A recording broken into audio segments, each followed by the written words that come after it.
इस बीच financial intelligence unit यानी कि एफआईयू ने सभी क्रिप्टो एक्सचेंजों को कहा है कि 30 जून तक उन सभी ग्राहकों का नए सिरे से केवाईसी करें जिनका केवाईसी 18 महीने पुराना हो चुका है। क्रिप्टो एक्सचेंजों को केवाईसी प्रक्रिया को मनी लॉन्ड्रिंग एक्ट के तहत ज़्यादा बेहतर करने का भी निर्देश दिया गया है। सर, एफआईयू को किस बात का शक है और आखिर में फिर से कहा जा रहा है, आखिर में क्या कुछ शक पाया गया है? क्रिप्टो एक्सचेंजेस में मनी लॉन्ड्रिंग के और फेमा के उल्लंघन के शक बराबर बने हुए हैं, ये निकलते नहीं हैं।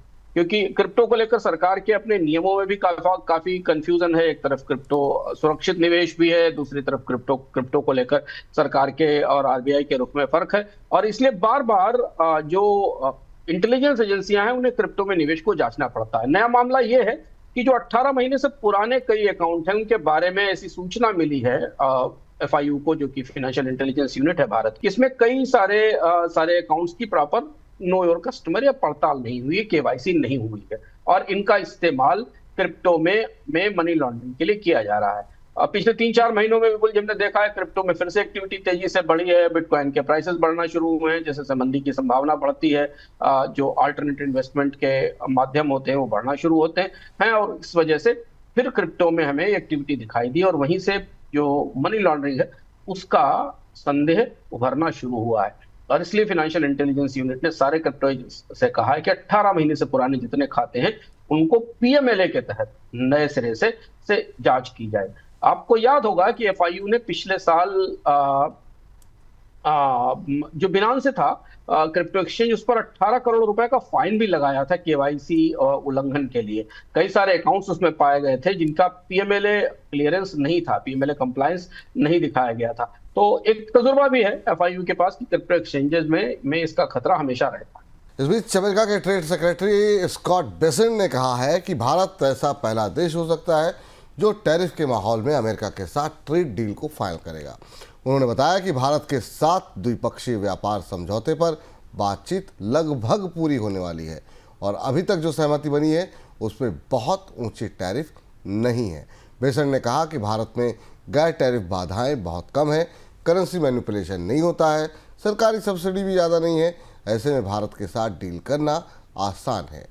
सर, क्या मान के चलें, क्या भारत और अमेरिका के बीच बात बनती हुई दिखाई दे रही है? अमेरिका के डोनाल्ड ट्रंप की टीम डिप्लोमेटिकली दोनों तरफ से प्ले कर रही है।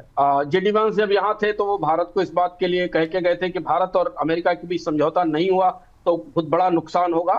प्रेसिडेंट का कहना यह है कि चीजें रास्ते पर जा रही, 23 तारीख से टीम वहां है, बातचीत तो आगे बढ़ रही है और इस बात की संभावना है कि अमेरिका और भारत के बीच ट्रेड डील किसी नतीजे पर पहुंच जाएगी। जो बात बेसेंट ने कही और उसके भीतर का अगर आप मर्म समझने की कोशिश करें तो वो इस बात का संकेत दे रहे हैं कि भारत ने अपनी तरफ से टैरिफ कम करने की कोई बड़ी पेशकश मेज पर रखी है। अब उसमें अमेरिका ने कितना यील्ड किया है, कितना अमेरिका ने दिया है, ये तो पता नहीं, लेकिन ये तो हम सबको पता है। हम लोग लगातार चर्चा कर रहे हैं कि भारत ने अपने कई सारे सेक्टर्स को खोलने के लिए, कई जगह जीरो ड्यूटी लाने के लिए, कई जगह ड्यूटीज में कमी करने के लिए एक लंबा 16-17 सेक्टर्स का मसौदा अमेरिका के सामने विचार के लिए रखा है। इन बातचीत प्रगति की दिशा में बढ़ रही है और डोनाल्ड ट्रंप के लिए डील, भारत के लिए ये डील जितनी जरूरी है उससे ज्यादा जरूरी डोनाल्ड ट्रंप के लिए, क्योंकि भारत एक बड़ा बाजार है। अगर भारत के साथ कोई संधि बनती है तो आने वाले समय में रेसिप्रोकल टैरिफ को खत्म करने या रेसिप्रोकल टैरिफ को टालने के मामले में ये डील दुनिया के लिए नजीर बन सकती है, एक प्रेसिडेंट हो सकती है। क्योंकि फिर इसके बाद डोनाल्ड ट्रंप शायद इसी तरीके के मॉडल को अन्य देशों के साथ डील पर अप्लाई करेंगे, जिसमें चाइना भी हो सकता है, जिसके साथ अब बर्फ थोड़ी पिघलती दिख रही जी। इस बीच अमेरिकी टैरिफ के जवाब में चीन ने अमेरिका पर जो 125% के टैरिफ लगा रखे हैं उनमें से कुछ अमेरिकी प्रोडक्ट्स को छूट दी जा सकती है। एक रिपोर्ट के मुताबिक मेडिकल उपकरण और इंडस्ट्रियल केमिकल्स के इंपोर्ट पर टैरिफ छूट दी जा सकती है। हालांकि चीन ने उन सभी रिपोर्ट्स को नकार दिया है जिनमें ये कहा गया कि अमेरिका के साथ ट्रेड डील पर उसकी बातचीत चल रही है। चीन के विदेश मंत्रालय ने अमेरिका के साथ बातचीत की रिपोर्ट्स को झूठ बताया है। वहाँ के वाणिज्य मंत्रालय ने ये कहा कि अमेरिका अगर उसके साथ बातचीत करना चाहता है तो उसे सारे टैरिफ वापस लेने होंगे। सर, क्या बर्फ पिघल रही है दो देशों के बीच?